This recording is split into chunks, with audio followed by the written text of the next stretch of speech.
Dios los bendiga, estamos de regreso con el mensaje de este día. Estamos viendo una serie o una saga de mensajes que hemos titulado Crecer, las 5 columnas de una vida cristiana exitosa.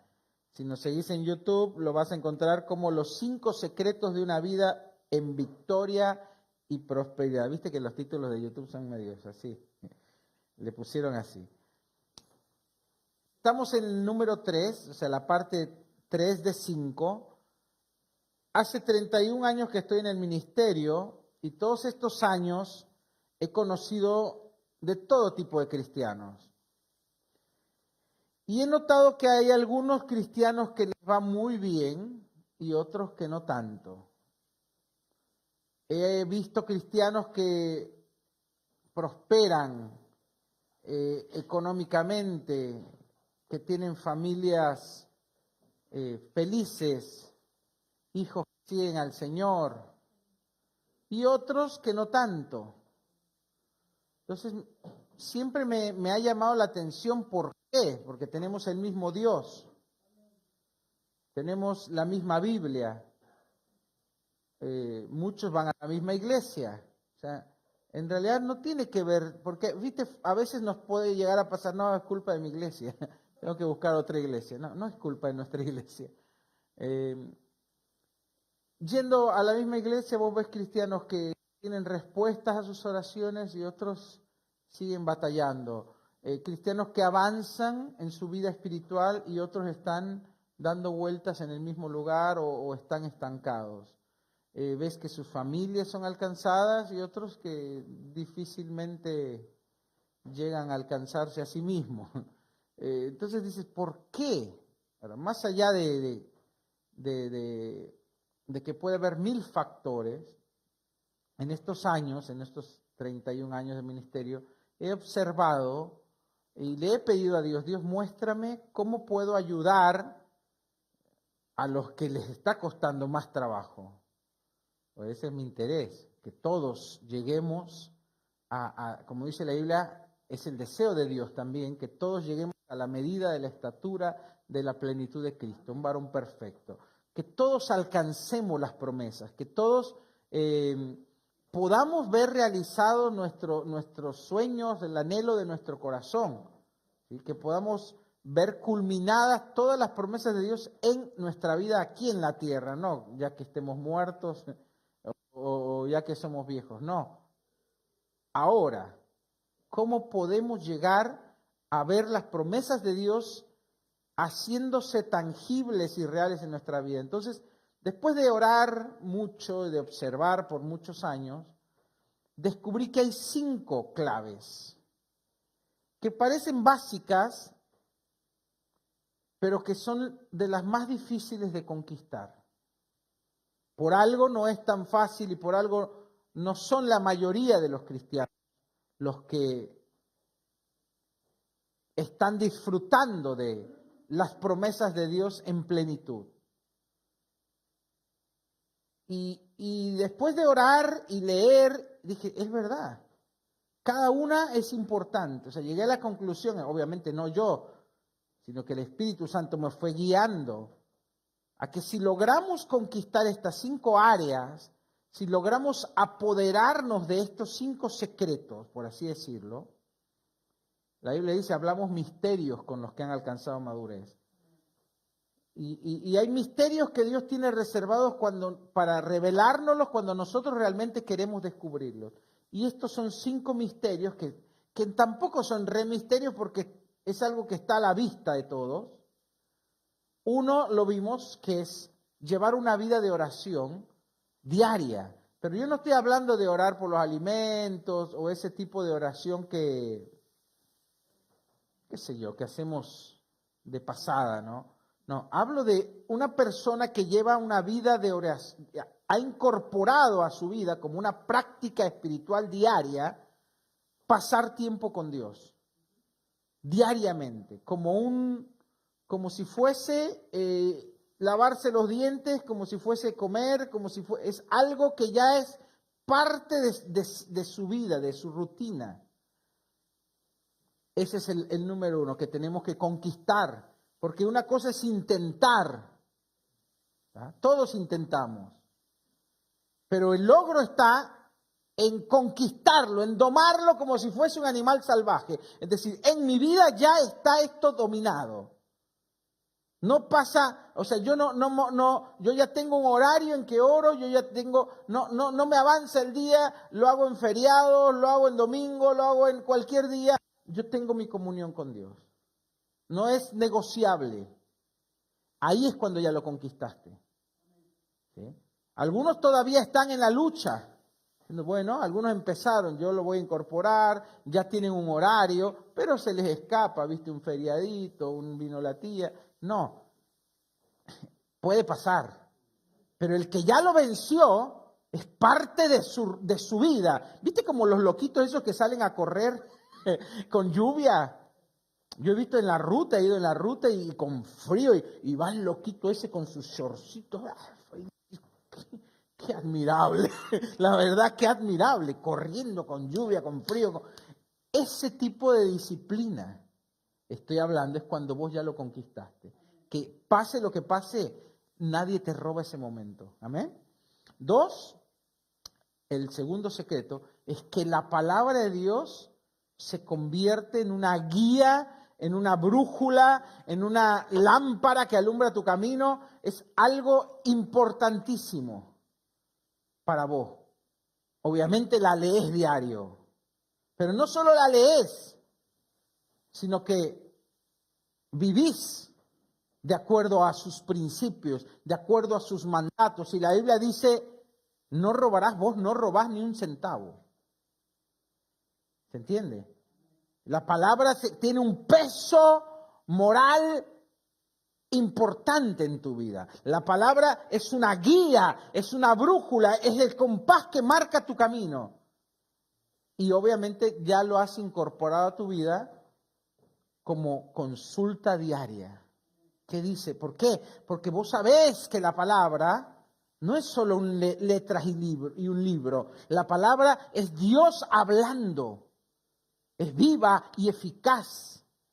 La palabra es lo que hizo los cielos y la tierra, es lo que sostiene los elementos, los planetas, para que nada salga de su lugar. La palabra de Dios es mucho más importante que todo lo que vemos. Los cielos y la tierra van a pasar y la palabra va a seguir ahí.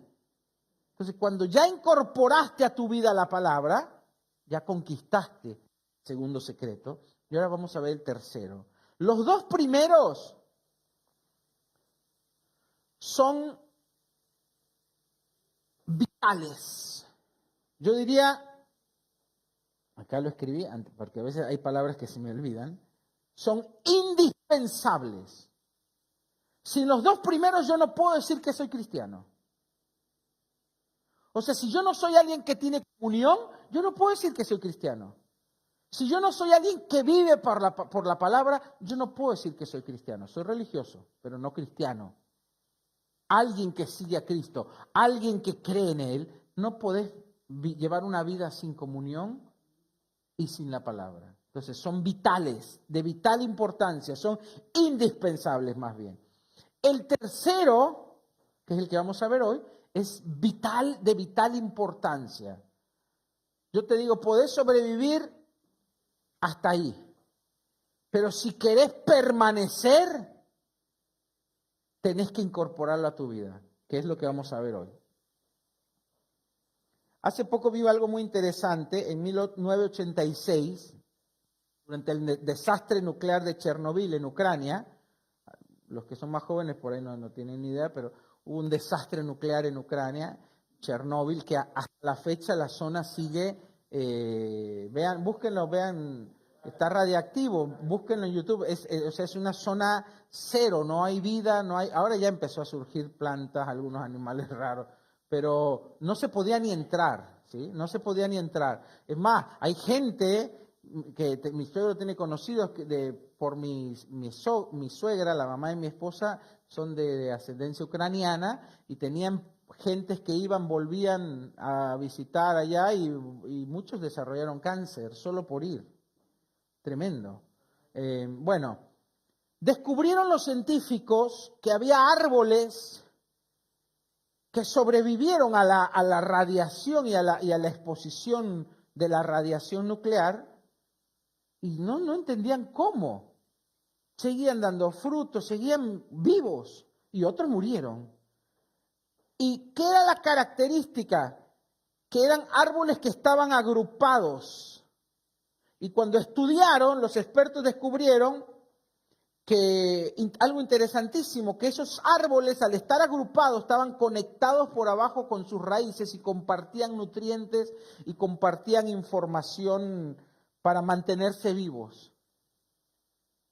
Si eso pasa en la naturaleza, mi hermano, imagínate la importancia que tiene en la vida espiritual. Dios no nos creó para estar solos. Dios no creó al hombre para estar solo. Es más, cuando Dios vio al hombre, a Adán, su creación, dijo, esto está bien, pero le falta algo. Y dijo Dios, Génesis 1, no es bueno que el hombre esté solo. Dios no nos creó para estar solos. De ahí que mucha gente que se queda sola, por ejemplo, hay ancianos que se quedan solos, mueren al poco tiempo. Así. Es más, mi abuelo, cuando falleció mi abuela, al año de que falleció, y como él vivía en una zona remota, en el campo, en medio de la montaña, no te digo, era un ermitaño, pero era lejos de la ciudad, pues solo iban los tíos, los primos, íbamos todos los veranos, las vacaciones, pero el resto del tiempo estaban solos, ¿no? Como pareja, pero se acompañaban. Cuando muere mi abuela, mi abuelo la extrañó mucho. Me acuerdo que ponía mucho un tango que le gustaba a mi abuela del Caminito. La cosa, caminito que el tiempo corra, y desde que se fue, y ahí bueno, se rasgaba el corazón. Bueno, la amaba mi abuela, y al año exacto, el mismo día, mi abuelo fallece. No aguantó un año. Entonces Dios no nos creó para estar solos. Y estos árboles sobrevivieron porque estaban en comunidad, ¿sí? Ahora, Dios creó para nosotros una comunidad que es la eclesía, ¿sí? Que es la palabra en griego para iglesia, eclesía. Pero cuando hablamos de iglesia, no estoy hablando de un edificio, no estoy hablando de una institución o de una organización y tampoco estoy hablando de eventos semanales. Estamos hablando de una comunidad viva, de una familia espiritual. Dios creó a la iglesia para que crezcamos, para que fructifiquemos, para que prosperemos ahí. De ahí que hay muchos cristianos. Una de las cosas que primero ataca a Satanás cuando quiere destruir a un cristiano o hacer que se aparte de Dios ese cristiano, lo primero que va a atacar es que ese cristiano no se congregue. Hay estudios, Yo no estoy hablando bueno, capaz te parece. Más el que me está viendo en la tele, vos que no te congregás, ojo. Yo acá lo veo en mi casa, bueno. Está bien. Una vez puede ser, pero siempre no es así. Te explico, pues perdí el hilo, me distraje con eso. ¿Estaba hablando? Hay varios estudios. Gracias, Alan. Hay varios estudios que muestran, estudios que han hecho con estadísticas, ¿sí? Que lo primero que pasa en la vida que han estudiado, ¿no? Cristianos que se alejan de la iglesia, lo primero que es atacado es el congregarse. No sé si es o el primer síntoma o es lo primero que Satanás ataca en sus vidas. No sé todavía porque no lo dicen los estudios. Pero el resultado de alguien que se empieza a alejar internamente, lo primero que hace es no congregarse. Es un síntoma de que hay un alejamiento de lo espiritual, que hay una debilidad de la fuerza espiritual, es no congregarse, es el primer síntoma. Y finalmente termina siendo la razón, porque yo le pregunté a Laia, dime, según estadísticas, y me dijo, y según estudios, dime cuáles son las principales razones por las que un cristiano se aleja de Dios. Y una de las principales razones es porque se alejó de la iglesia, o sea, dejó de estar en comunidad, se apartó. Yo ayer estaba haciendo un asado, ese asado fue el de los peores asados que tuvimos. Terminamos comiendo a las 5 de la tarde, creo. 5 terminamos, ¿no? 4:30. Era así. Carol dice, bueno, para no hacer el domingo de comer, que llegamos ahí rayando, hacemos un asadito el sábado y ponemos pollo de más o algo de más para que quede al otro día. Y bueno, empezamos. Pero yo no pensé que me iba a dar así. O sea, la parrilla es así. Tenemos una parrilla grandecita y estaba llena. Somos 7. 2 pollos que parecían avestruces, así. No me entraba de la parrilla y después el chorizo y el asado. Y qué bendición, pero yo había hecho fuego para menos. Entonces, ¿qué pasa? Y dije, bueno, va a aguantarlo. Pues, ¿y qué pasa? Empieza el frío y empieza a llover. Y dio ahí abajo en un árbol y bueno, me tapaba un poquito, pero el frío y la lluvia hacen que el fuego rinda menos. Entonces me rindió menos. ¿Y qué pasó? No estaba comestible, pero no como le gusta a la señora. Doradito. Entonces, digo, ¿qué hago? ¿Qué hago? Entonces, digo, voy a tener que hacer más fuego, pero ya estaba hecho, pero el fuego tarda en hacerse, unos 15 minutos. Dije, bueno, ni modo. Digo, empiecen con los chorizos y me quedo haciendo. Bueno, ya lo estoy haciendo muy largo. Empecé a hacer el nuevo fuego con carbón. Y ya que hice una montañita, ya que estaba lo de adentro listo, viste, ya rojo, blanquecino, dije, bueno, ¿qué hago? Lo saco y lo llevo abajo de la carne, así se sigue haciendo. Entonces hice eso, metí la pala y llevé un pedazo y digo, ¿y el demás va a seguir haciéndose? No. Apenas siguió vivo el que saqué. Lo tuve que avivar y ahí se mantuvo. Pero lo que quedó aparte, que estaba rojo y ardiendo, al estar solo, se empezó a apagar. Eso pasa con la vida cristiana. Nos creemos cancheros, no, yo acá ardo con todo, yo soy un carbón encendido, no me congrego, no pasa nada. Todos los que dicen así son retibios. Terminan siendo unos tibios y finalmente terminan enfriándose. Lo he visto en 31 años de iglesia, 31 años de ministerio, lo he visto. No se puede subsistir como cristiano sin congregarse. Te quedás en coma, ¿viste? Como el que está en coma, ahí con su suero, ahí. Sí, muchos están en coma espiritual, pero no tienen vida espiritual, no tienen fuerza, no tienen ese fuego, esa pasión. Los primeros que van cuando salga la marca de la bestia, los primeros que van a decirle, ponémela, son los cristianos que no se congregan. Sí, porque dice la Biblia, no vas a poder comprar ni vender si no tenés la marca. No vas a poder ni comer. ¿Qué van a decir los que están así, que no se congregan, medio tibiecitos, ahí viendo Gran Hermano y Netflix todo el día? Ay, ponémela, no pasa nada, Dios es bueno. Vivimos en la gracia, poneme la marca. Sonaron. La Biblia dice que el que se pone la marca va al fuego eterno. Entonces va a haber un momento de prueba. Más lo hubo en la pandemia. En la pandemia, dicen que no hay que decir la palabra porque te censura YouTube. La pande fue una prueba, fue un experimento. Esa es la realidad. Nunca en la historia de la humanidad se encerró a los sanos. Siempre se apartaba al enfermo, porque ya ha habido pandemias en la humanidad miles de veces. No es la palabra. Pero nunca se encerró a los sanos. Esta es la primera vez que se encerró al mundo entero. Empresas quebraron, familias que se dividieron. El desastre, las consecuencias de esta mala decisión Son catastróficas, pero hubo una razón, que es la prueba del comportamiento social, y yo creo que espiritualmente también una prueba de Satanás para ver cómo, porque el príncipe de este mundo es Satanás. Eso dice la Biblia. Quien controla los gobiernos de este mundo es Satanás. Para ver cómo reaccionaba la iglesia.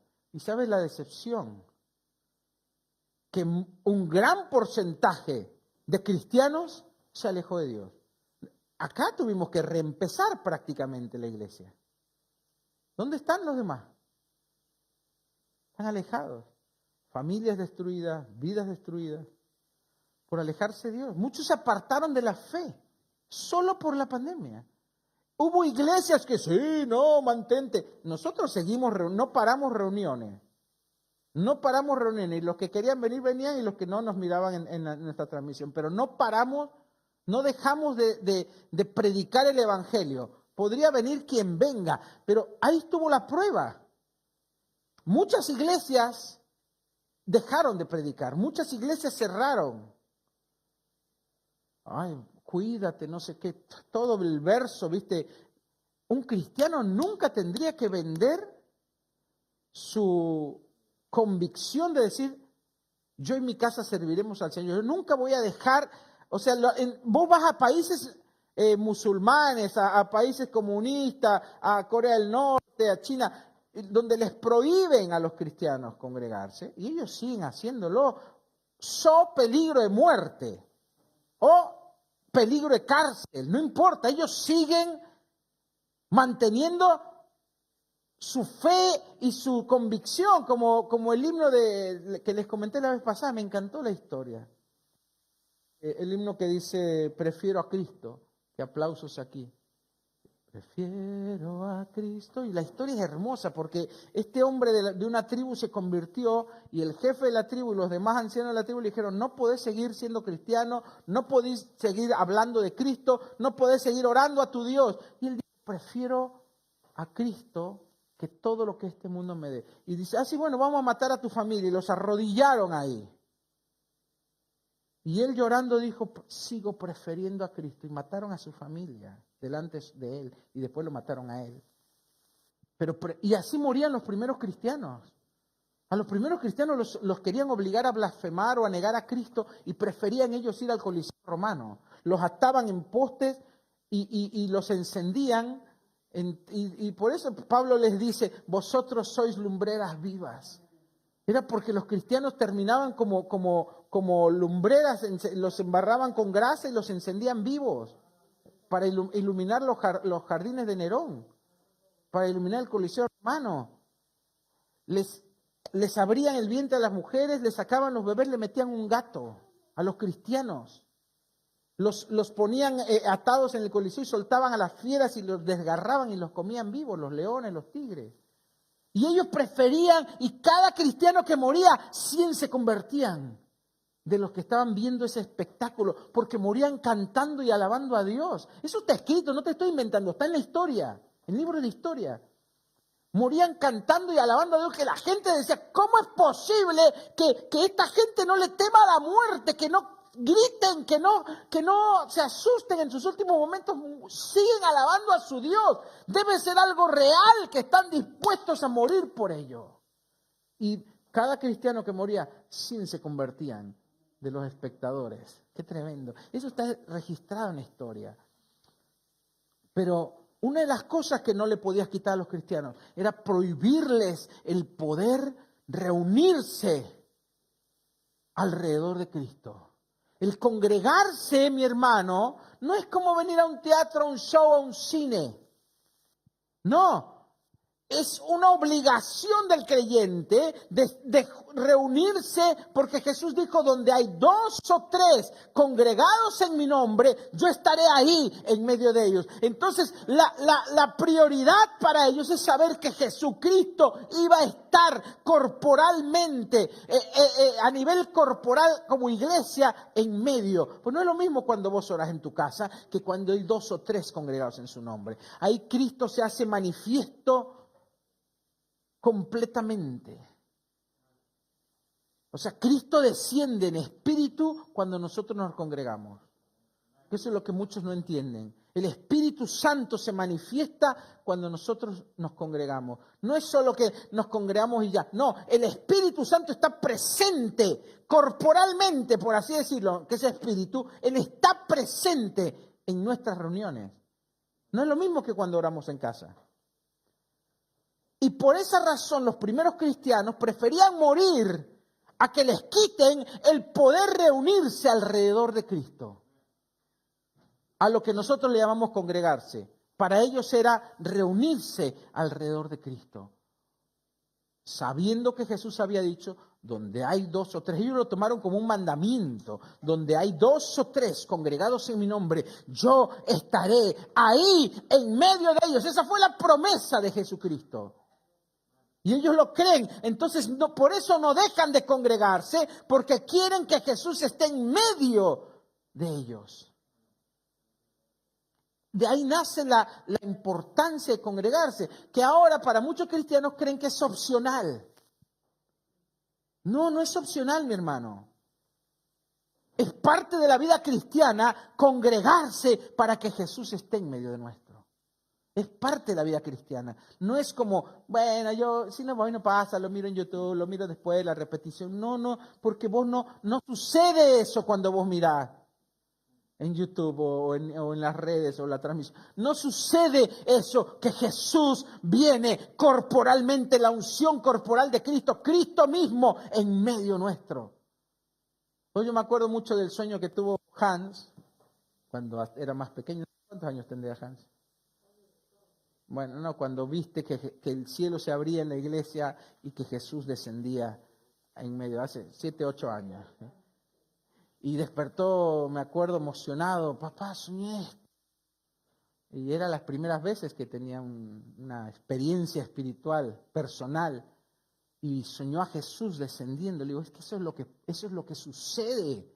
Si los cristianos pudiéramos tener los ojos espirituales abiertos, veríamos a Jesús descendiendo en medio de nuestras reuniones. Él habita en medio de la alabanza de su pueblo. En medio, cuando estás alabando, mi hermano, Jesús está en medio, desciende, los cielos se abren y Él desciende. Eso no sucede en la habitación, eso no sucede en la transmisión en vivo. Eso sucede cuando 2 o 3 se reúnen en su nombre para adorarle, para alabarle. Eso sucede. Por eso es mucho más que solo ir y estar y cantar y escuchar un mensaje. No, mi hermano, algo espiritual sucede, que es la parte más importante cuando nosotros nos congregamos. Que es por esa razón los primeros cristianos preferían morir a que les quiten eso. Entonces nosotros tenemos que entender la importancia que tiene esto y la repercusión espiritual que tiene el no congregarnos. No es solamente que, no sé, no veo a los hermanos. No, algo espiritual. Hay una desconexión del cuerpo con la cabeza. Dice la Biblia que Jesús es la cabeza de la iglesia y nosotros, la iglesia no el lugar físico, sino cuando nos congregamos en su nombre, somos el cuerpo de Cristo. No podés desconectar la cabeza del cuerpo, se muere. Entonces, eso sucede cuando nos congregamos. Eso en teología hablan del misterio de Cristo y su iglesia, la unión de Cristo y su iglesia. Hay algo espiritual. Fíjate que todo el Nuevo Testamento fue escrito a la iglesia de Efeso, a la iglesia de Corinto. No fue escrito a un individuo.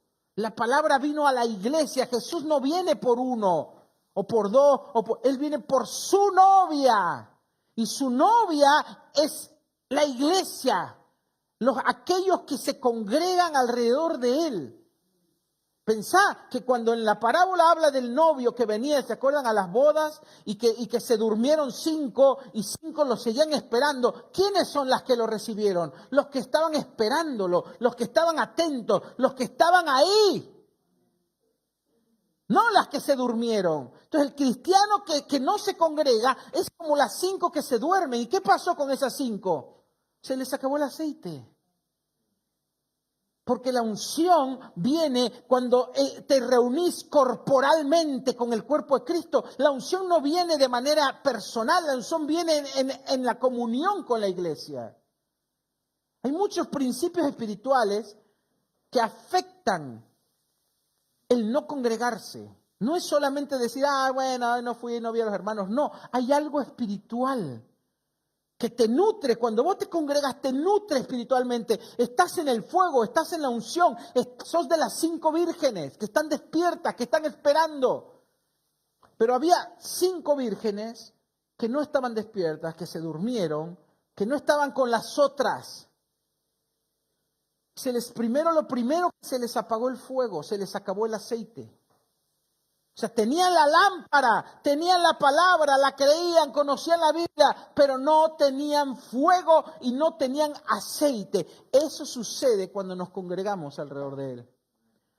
Lo mismo con la parábola de la vid y los pámpanos. Dice, separados de mí nada podéis hacer. El tronco de la vid es lo que le da vida a las ramas. Por eso el cristiano que no se congrega casi siempre no da fruto. Porque está separado de la vid. La vid es Cristo. Pero ¿quién es el cuerpo de Cristo? La iglesia. Hay una simbiosis espiritual entre la iglesia y Cristo, al grado que Él pone que es su cuerpo y Él es la cabeza. No puede separar, cortarle la cabeza a una gallina. Correrá un ratito y después... No puedes vivir sin cabeza, no puedes vivir sin el cuerpo. Cortémosle la cabeza. Vamos a hacer un experimento. Vení, Olga. No. Re malo. Pasame el machete, Alan. Se volvió esto. Sangre cayendo en las paredes. Mucha fantasía. Carolina me está haciendo ver una serie de muy sangrienta. Entonces, cuando hablamos de eclesía, de iglesia, hablamos de una familia espiritual. ¿Por qué llamamos a Dios Padre? ¿Por qué nos llamamos hermanos? Yo me pregunto, yo todavía tengo mis dudas, pero yo me pregunto, el que no se congrega, ¿a qué va al cielo? ¿Se va a sentir como un sapo de otro pozo?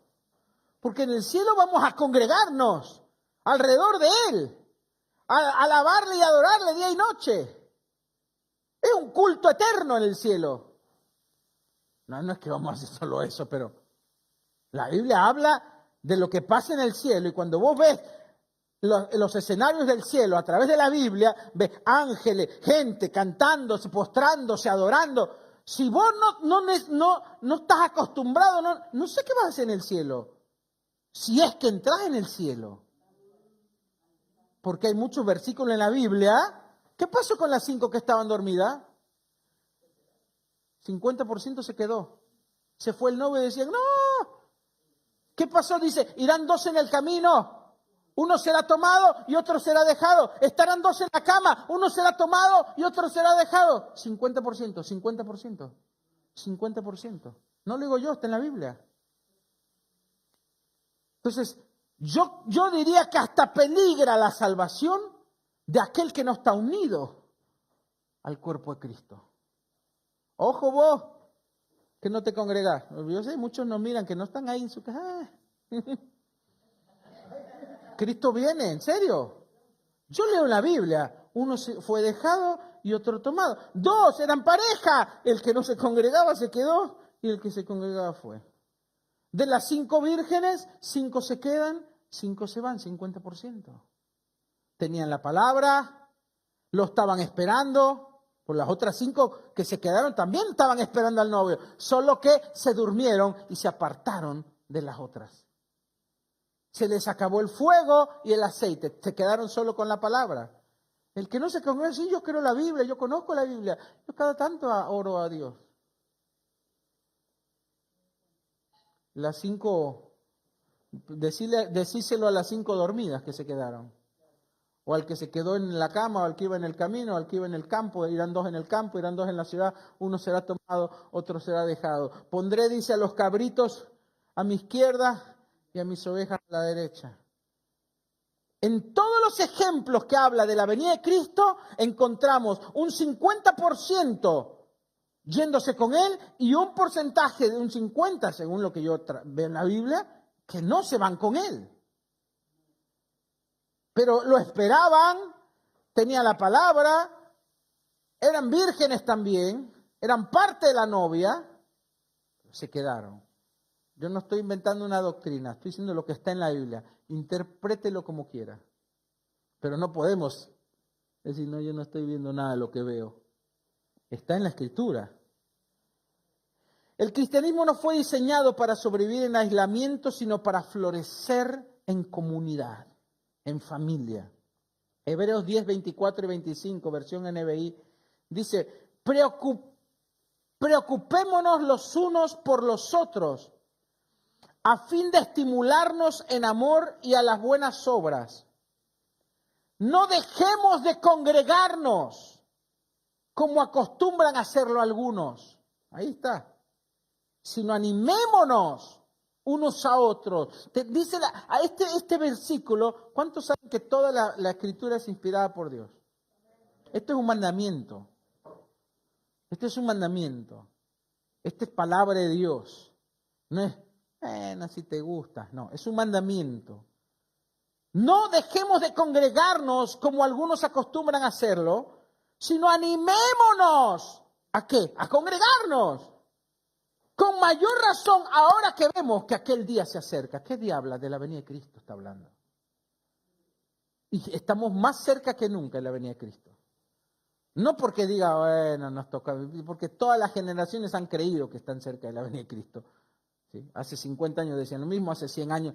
Pero Jesús dijo, vean estas señales. Y las señales que Jesús dijo en Mateo 24, las señales que vemos en los profetas, en el Antiguo Testamento, lo que dice en Judas, todas las señales se han cumplido. Jesús podría venir en cualquier momento. Dice, cuanto más si ves que aquel día se acerca, mira cómo lo relaciona. Estimulémonos unos a otros. ¿A qué? Animémonos unos a no dejar de congregarse.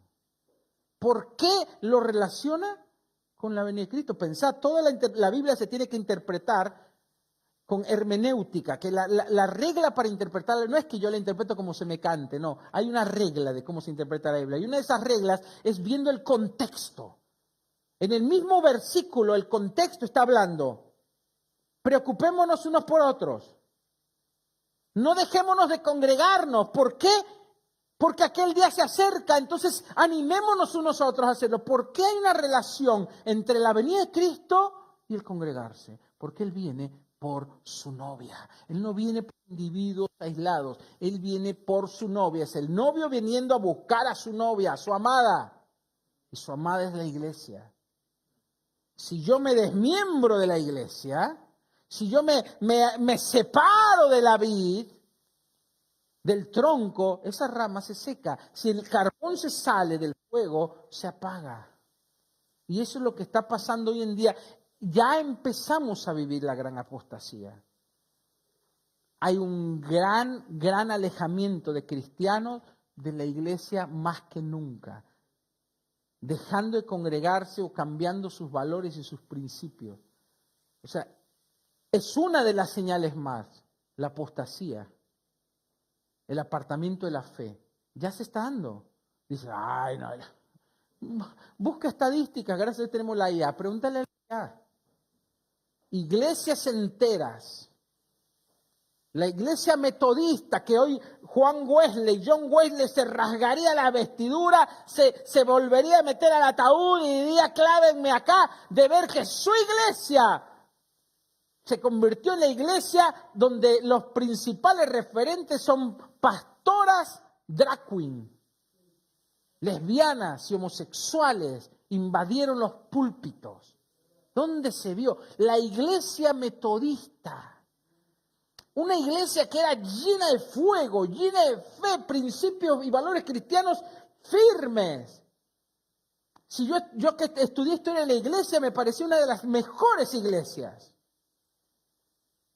Una gran parte se apartó de la fe. La iglesia anglicana, en Inglaterra, que por la cual muchos dieron la vida. Los reformadores pelearon para separarse del fanatismo y de la religiosidad de la iglesia tradicional y murieron, dieron su vida para formar la iglesia anglicana. Hoy está llena, la iglesia llena de drag queens, de lesbianas, de homosexuales, como pastores. Nunca en toda la historia de la iglesia, instituciones completas se apartaron de la fe, como está sucediendo hoy. En Estados Unidos hay iglesias que directamente, casan homosexuales o han cerrado. Hay un ministerio que está comprando edificios de iglesias en todo el mundo, en Europa. En Europa las iglesias ya no están. Se convirtieron en hoteles, en restaurantes, están vacías, están vendiendo las catedrales esas hermosas cristianas, las están vendiendo, porque no va más la gente. Estamos viviendo la apostasía que habló Jesús, que habló Judas, que se habló que iba a suceder, que habló Pablo, ya la estamos viviendo. Ya Cristo viene muy pronto, mis hermanos. No solo por lo que está pasando, el mundo se está unificando a un tipo de pensamiento donde va a poder surgir un personaje que gobierne con esas ideas raras, que mandará a prohibir que se casen, ya la gente ni se casa. Todo ha estado viniendo condicionado para que surja el anticristo. Y eso nos habla de que estamos prontos a la venida de Cristo. Ya todo culturalmente está listo. Si el anticristo surge, no sé, mañana, nadie se va a oponer. Ahora, ¿te acuerdan cuando la Biblia habla de la imagen de la bestia? Que le fue dado el poder tener vida. Y dice que tuvo un cuerpo, esta bestia. Ahora podemos ver que en cuanto metan una IA, que ya están superando al hombre en cuanto a rapidez de procesamiento, de inteligencia, de información, la metan a un cuerpo, a uno de estos robots humanoides que ya los están vendiendo, ya están vendiendo el primer robot humanoide para tareas del hogar. Va a ser lo que dice la Biblia, la imagen a la que van a adorar, que le va a ser dado aliento de vida y que va a tener vida algo que era una estatua, que era algo, imagínate a Juan en el Apocalipsis viendo en el futuro algo que para él es como un ídolo, una estatua, y que de repente le dan vida y esa estatua empieza a hablar y empieza a pensar. Eso ya puede suceder poniendo una IA en un androide humanoide. Y ahí puede ser la imagen de la bestia. Y como va a tener una inteligencia superior y le van a dar el poder los gobiernos para que gobierne, ya se ha sugerido, ya lo han discutido los grandes pensadores, lo han dicho. ¿Qué pasaría si la IA nos gobierna? Porque hay tanto político corrupto que nos gobierna una IA que es objetiva, que tiene valores. Entonces, para mí, la bestia va a ser una IA que va a tener cuerpo y dice que después la bestia le va a dar su poder al anticristo. Hay países que ya le dieron categoría de ciudadano a una IA. Ya tiene personería jurídica, como si fuera una persona. Esto está avanzando mucho más rápido. Está por abrirse las primeras computadoras cuánticas a uso normal. Cuando ya la IA tenga acceso cuántico, va a ser casi como un dios, hablando en términos de capacidad, de procesamiento, de información. Si ya primera vez que vi una IA dije, me sorprendió la facilidad de procesamiento, la respuesta, las soluciones inmediatas y la manera de expresarse y de manejarse era como un ser humano. Sabemos que no es todavía ahí, pero estamos cerca. Muchas de las cosas que la Biblia nos habla nos apuntan a que Cristo viene pronto y a que la manifestación del anticristo también, que va a ser un hecho muy cercano, de la misma generación. Entonces, con esto, ¿a qué voy? El congregarse es vital para la vida de un cristiano. hicieron estudios, que no quiero dejarle esto, ya con esto voy terminando. Hicieron estudios en Harvard por 14 años a más de 74,000 personas. Fue el estudio, me estoy tratando de acordarlo para no omitir nada. Fue real, hay que estar 14 años monitoreando, ¿no? ¿Qué encontraron? Monitoreando 14 años a 74,000 personas. Sorprendente, esto no sale en las noticias, porque obviamente no les interesa. Personas que se congregaban en una iglesia contra personas que no, aunque eran cristianas. En Estados Unidos son casi todos cristianos. Sorprendentemente, las personas que se congregaban, a diferencia de los que eran cristianos pero que no se congregaban, tenían menos enfermedades, pero no poquito, grande. En el estudio salen números, datos, no es lo que uno piensa, no, datos. Menos enfermedades, menos problemas de depresión o problemas psicológicos, más exitosos o prósperos económicamente. Solo por congregarse. Ya con el menos enfermedades me compró. ¿No? Pero más exitosos económicamente se decían o se consideraban que eran felices, ese porcentaje que se congregaba contra, o que habían alcanzado sus sueños o sus anhelos, mientras que los otros no, se encontraban como frustrados. ¿Sí? Baja frustración, baja depresión, baja soledad, bajo problemas psicológicos en los que se congregan, bajo índice de enfermedad, mayor índice de prosperidad, matrimonios duraderos, familias felices y el logro de los objetivos en los que se congregaban por 14 años a 74,000 personas, no a 2, 74,000. O sea, son resultados reales, comprobables, científicos, que congregarse no solamente te beneficia espiritualmente, sino te hace bien como persona. Te hace más feliz, te enfermas menos, te deprimís menos. O sea, trae beneficios, mi hermano. Decirle que está a tu lado, trae beneficios congregarse. Yo sé que no es lo que nos va a mover, pero me parece que es un dato súper relevante, ¿o no? O sea, es dato. Dato mata discurso y pavada. ¿Sí? Son datos reales. Con esto voy terminando.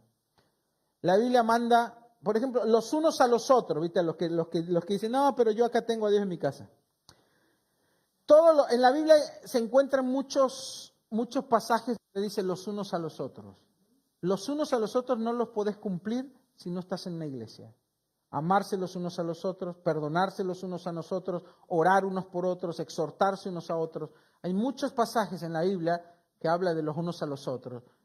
Solo los podemos cumplir siendo parte de una congregación, siendo parte de la iglesia. No podemos practicar los mandamientos de comunidad viviendo desconectados de la comunidad. Algunos dicen, yo amo a Jesús, pero no necesito la iglesia. Es como decir, a mí me encanta el asado, pero no me gusta la carne. Me encanta el fútbol, pero odio la pelota. No puedes amar a Jesús sino amar a su novia, a su amada, a su iglesia, a su cuerpo. No puedes separar la cabeza del cuerpo. No me acuerdo de un chiste. Alan me enseñó que a las mujeres que tienen muy lindo cuerpo, pero son feas de cara, le dicen camarones. En México. Porque le dicen,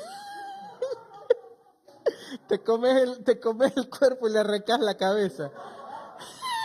No, me acordé de ese chiste. Cuando era Alan me lo enseñó. Dice que los solteros en México le dicen a una mujer que dice que tiene un cuerpo físico, escultural, pero que es fea de cara, le dicen camarón. Y me acordé ahora, digo, no podés separar la cabeza del cuerpo, mi hermano. No podés separar en Cristo. Yo sé que la iglesia no es muy linda. La iglesia no es perfecta. La iglesia es imperfecta. Porque somos gente imperfecta que buscamos agradar a Dios. Y eso Jesús lo sabía. Jesús sabía que la iglesia era imperfecta y aún así la amó y dio su vida por ella. Entonces, yo empecé diciéndole un chiste, ¿no? Que un hermano buscaba la iglesia perfecta y que el pastor le dijo, bueno, si la encontrás no vaya, pues la vas a arruinar. No hay iglesia perfecta, mi hermano, porque la iglesia está formada por personas imperfectas. Entonces, siempre podés hallar algo que no te guste. Ay, el pastor no me saludó. Oh, este Noel es muy corto, es muy parco. Sí, soy un poco corto y parco, pero te amo y en mis imperfecciones busco siempre poder ayudarte. Y también los demás que estamos aquí.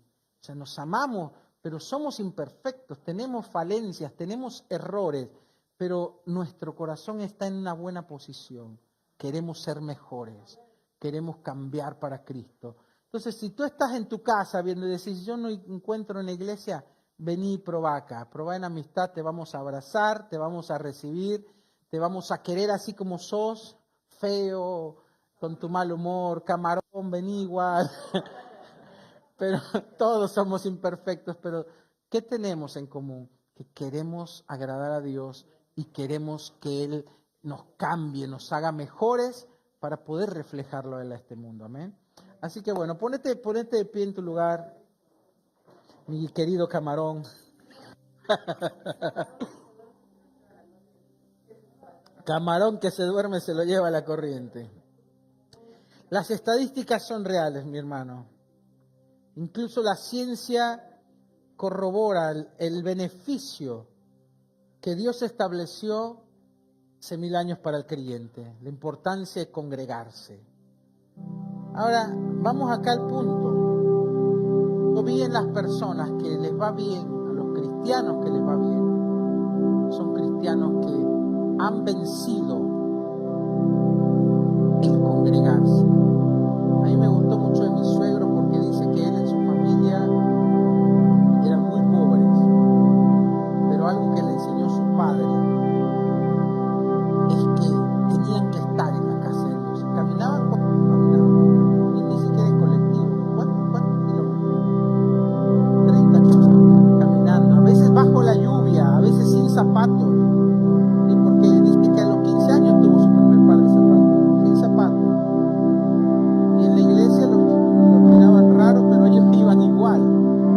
Se sentaban hasta atrás porque iban sin zapatos, ¿viste? No iban prolijos, sin bañarse, capaz las niñas se iban bañando, pero con la ropa sucia, ya vieja, humilde, pero no fallaban. Y cuando llovía, en esos tiempos no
congregarte, el orar diariamente, el leer la palabra. Satanás sabe que ha perdido, que no te puede tocar más, porque sabe que tú estás ya en otro nivel.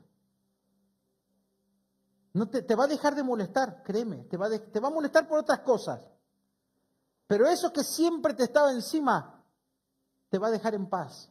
Dice la Biblia, resistid al diablo y él huirá de vosotros.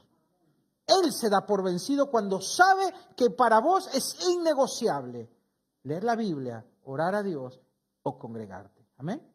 Padre, gracias por lo que estamos aprendiendo.